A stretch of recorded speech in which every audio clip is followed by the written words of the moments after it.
अस्सलाम वालेकुम dear student. आज हम बात करेंगे फार्मेसी टेक्नीशियन के डिप्लोमे के बाद। ये मैट्रिक के बाद होता है, इसमें मैट्रिक साइंस के साथ होना ज़रूरी है। इसके 2 ईयर होते हैं, फर्स्ट ईयर और एक सेकंड ईयर। फर्स्ट ईयर में 4 सब्जेक्ट होते हैं, 2 पेपर होते हैं थ्योरी के और 4 प्रैक्टिकल होते हैं।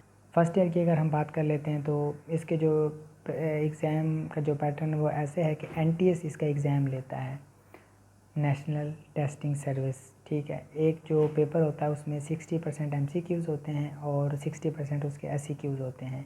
वो आप दोनों साइड पे दोनों पेपर में ऐसा ही होता है। ठीक है, जो प्रैक्टिकल होते हैं वो 100 नंबर के होते हैं फर्स्ट ईयर में। और इसके फ़ायदों की बात करें तो सबसे बड़ा फ़ायदा है आप अपना मेडिकल स्टोर खोल सकते हैं। ठीक है, मेडिसिन की या किसी भी फार्मेसी में या फार्मास्यूटिकल इंडस्ट्री में आप क्या कर सकते हैं, जॉब कर सकते हैं। ठीक है, कॉस्मेटिक इंडस्ट्री में भी इसकी जॉब्स होती हैं। मेडिकल रैप के तौर पे आप काम कर सकते हैं किसी डिस्ट्रीब्यूशन को लेके। रेस्क्यू 112 में आप काम कर सकते हैं। उसके बाद अगर आपने आउट ऑफ कंट्री जाना है तो वो भी आप मतलब अगर वहाँ जाके आपने हॉस्पिटल से अटैच रहना है तो वहाँ जाके काम कर सकते हैं। और गवर्नमेंट हॉस्पिटल में फार्मेसी टेक्नीशियन की जॉब्स आती हैं, फार्मेसी असिस्टेंट की जॉब आती हैं। और जिस तरह आप देखें इमरजेंसी में और फार्मेसी में जो पैरामेड्स होते हैं वहाँ पे जॉब्स आती हैं, तो वहाँ पे आप जॉब कर सकते हैं। मेडिकल जो स्टोर है वो भी ओपन कर सकते हैं। और इसका सबसे बड़ा फ़ायदा यही है कि आपको करने के बाद आपका रोज़गार मिल जाता है आपको। अगर आपने हायर एजुकेशन की तरफ जाना है तब भी इसका यही फ़ायदा होगा कि आपको पार्ट टाइम में आप जॉब कर सकते हैं कोई भी इससे रिलेटेड, यानी किसी मेडिकल स्टोर पे, किसी हॉस्पिटल में, ठीक है, या किसी इंडस्ट्री में तो आप जॉब कर सकते हैं। तो आप अपनी जो हायर एजुकेशन है उसके एक्सपेंसेस निकाल सकते हैं। आपको पता ही है पाकिस्तान के हालात का, महंगाई बढ़ती जा रही है, रोज़गार है नहीं, डिग्रियों वाले बेचारे ऐसे ही रुल रहे हैं, कोई उनके हालात नहीं है।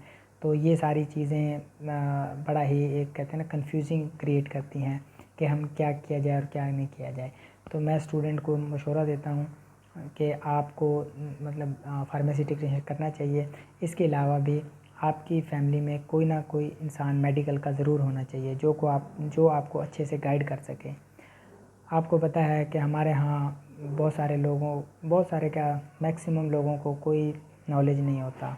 ठीक है, लेकिन अगर आपकी फ़ैमिली में कोई मेडिकल जानने वाला है, जिस फार्मेसी टेक्नीशियन जिसने किया हुआ है या कोई और डिप्लोमा किया हुआ है जिसको मेडिकल की नो हाउ है, तो वो आपको सही तरह से गाइड कर पाएगा। इसी तरह अगर आपका कोई हड्डियों का इशू है तो वो आपको बताएगा कि यार आप आर्थोपेडिक के पास जाएँ। सर्जरी का कोई इशू है तो वो आपको कहेगा कि आप सर्जन के पास जाएँ। तो ये चीज़ें तभी पॉसिबल होंगी जब आपके बच्चों को नॉलेज होगा मेडिकल के बारे में। आर्थोपेडिक का होता है तो वो न्यूरो के पास जाते रहते हैं, या अक्सर फिज़ियोथेरेपी का केस होता है तो वो भी मतलब और डॉक्टरों के पास जाते रहते हैं। तो ये कॉमन सी प्रॉब्लम्स हमारी सोसाइटी में पाई जाती है। डिप्लोमा का यही फ़ायदा है कि आपकी फैमिली से कोई आपको नो हाउ तो हो जाएगी कि क्या करना है क्या नहीं करना। इसके और भी बहुत सारे फ़ायदे हैं। मज़ीद उसके लिए हमारे साथ जुड़े रहिएगा। Thank you.